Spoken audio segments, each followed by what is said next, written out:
Simon & Schuster Audio presents It's Only Drowning, a true story of learning to surf and the search for common ground, by David Litt.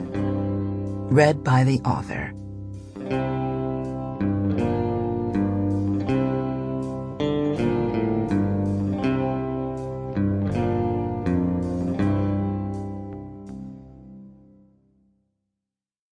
To Jackie, who amazes me more each year with her toughness, intelligence, sense of adventure, and taste in husbands.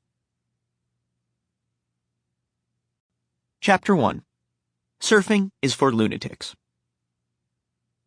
Matthew Kapler is my brother-in-law, and we're very different, and one of the biggest differences between us is that if I lived like him, I would die. Matt owns 2 motorcycles. The first is a Kawasaki for racing, the second a Harley for roaring down the Garden State Parkway at speeds he once described as only 100 miles per hour. He's an electrician, and a good one, in part because of how seriously he takes his work, and in part because of how casually he takes the prospect of violent shocks. Matt once threw out his back training to be a mixed martial arts fighter. I once threw out my back lifting a bag of cat litter. We met in the summer of 2012. I'd been dating his older sister, Jackie, for about a year, and she and I had driven up from Washington, D.C. to visit her parents in New Jersey. At the time, I was a 25-year-old speechwriter for Barack Obama, with sensibly parted hair, an ergonomic keyboard, and a strong preference for the half-Windsor tie knot over the more conventional four-in-hand. Matt was living at home. He was 22 years old, on the tail end of a rebel-without-a-cause phase that had begun, as far as I could tell, at birth. Because I was busy trying to impress Jackie's parents during that initial visit, I didn't pay much attention to her brother.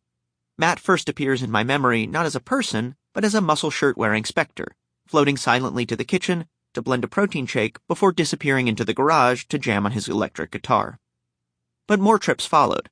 My future in-laws lived minutes from the Jersey Shore, so Jackie and I started coming up for beach weekends each summer.